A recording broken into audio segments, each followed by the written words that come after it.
This is Scorpion again, back for episode 5.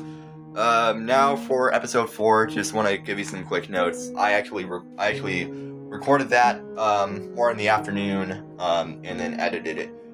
I edited the video and then posted it later on into the night. By later on into the night, I think it was like 8 when I posted it.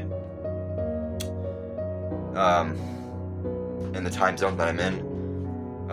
But anyway, let's get started on chapter 5. This one is one of the more shorter chapters. So this may take at least 10 minutes. Other than that, let's get started. And I'm gonna sit down for the first time in my studio desk, of course. Why not? Okay. Chapter 5. I would honestly never let anyone hurt Emily's shade. She's too much like a daughter to me. Sebastian Salas. Before I go any further, I just want to say, though this is one of the shorter chapters, it is very, very important to the story. So please don't skip this episode just because it's short. It's actually very important, just letting you know. Thank you for compensating. Good morning, Emily. Sebastian greeted, confused at how scared I was. Did you have another nightmare? I replied with a nod, unable to speak. Oh, Sebastian added. Then he uttered in a low voice. Oh, I should have seen that coming.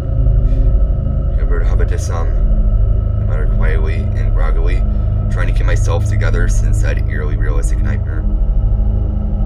Vives Paris and AVAD. Hey, it's okay, kid. It's nothing to worry about. He added, reaching his hand out to place it on my shoulder. I pulled my shoulders back quickly, afraid he might hurt me by doing so. Whoa, I mean, easy. He spoke confused. You're shaking like a faulty turban. What did the boogeyman do this time? What did the boogeyman do this time? Trip you in a searchlight pit?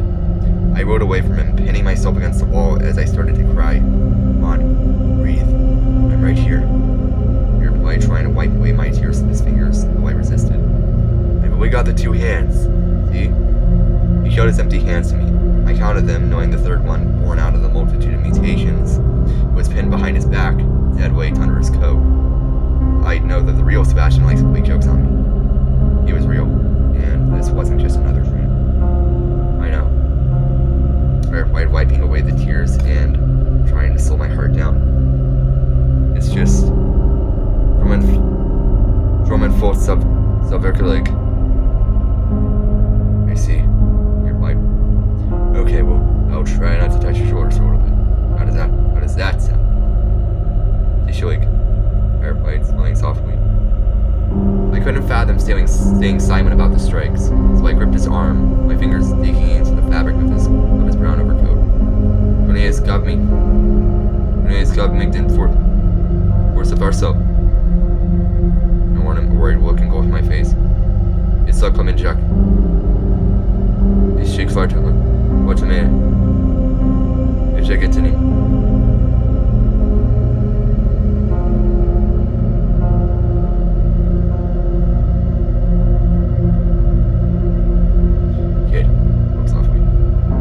Scared. I've been there.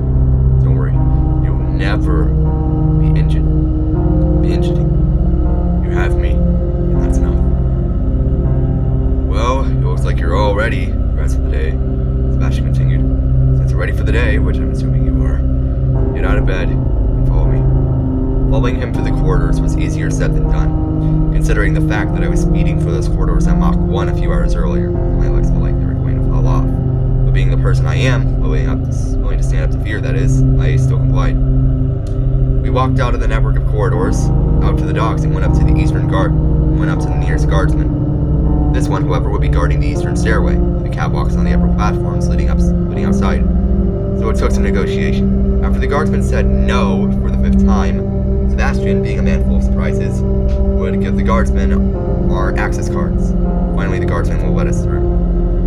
Every step up this suspended stairway felt like nails were being shoved in the soles of my feet.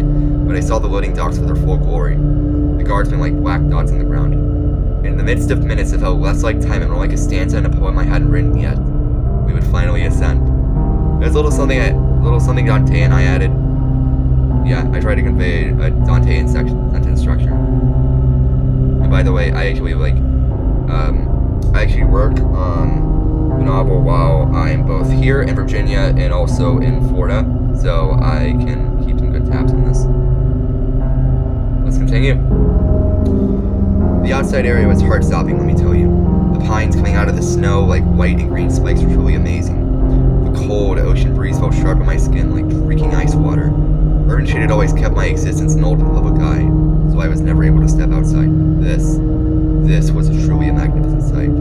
This scenic outlook had, and always will have, views for days.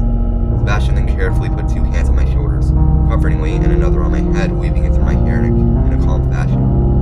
My heart finally settled. You know, I remarked, breaking the silence, I'd always come here as an MR-B, a medium-rank prisoner. It seems like yesterday that I was out here, human, looking out into the ocean. This view does also remind me of the times when I was in Seattle growing up. Yeah, if there's any updates on the pressure war concerning the city that Sebastian was in, I'm going to change the city name to its more accurate location.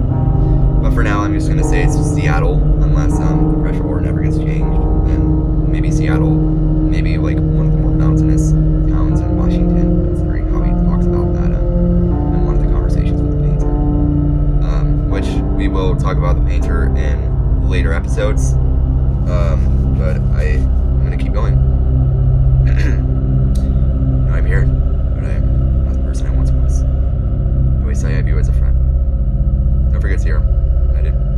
Oh yeah, Zero, my wife. He answered nonchalantly as his grip on my shoulder tightened a small fraction, turning his gaze toward the horizon.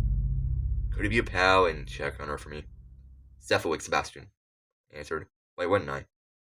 Thank you, he responded. It helps me with the mountain of things I had to do today. He smiled and breathed in the cold ocean breeze. Goodbye, kid.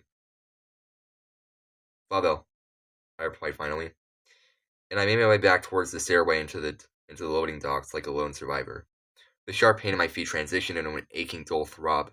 Though I was alone, seeing a hint of red static flickering in the mirror-like doors, I knew that she was back to bring me comfort and me during the infernally painful descent into the limbo that was the Urban Shade headquarters.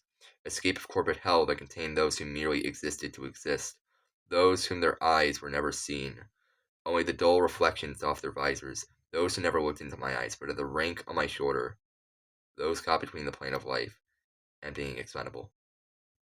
I was always alone in this crowded place, and it wouldn't be long before I would be caught in that plane too. Last comment I added. Yep, it's a foreshadowing to part 4, which I will continue on as we keep going in this. Anyway, that is all of episode 5. Thank you for watching and or listening and or reading. I'm going to wrap this up, and I will see you tomorrow. This is Low Rank Guardsman Scorpion, signing off. See ya!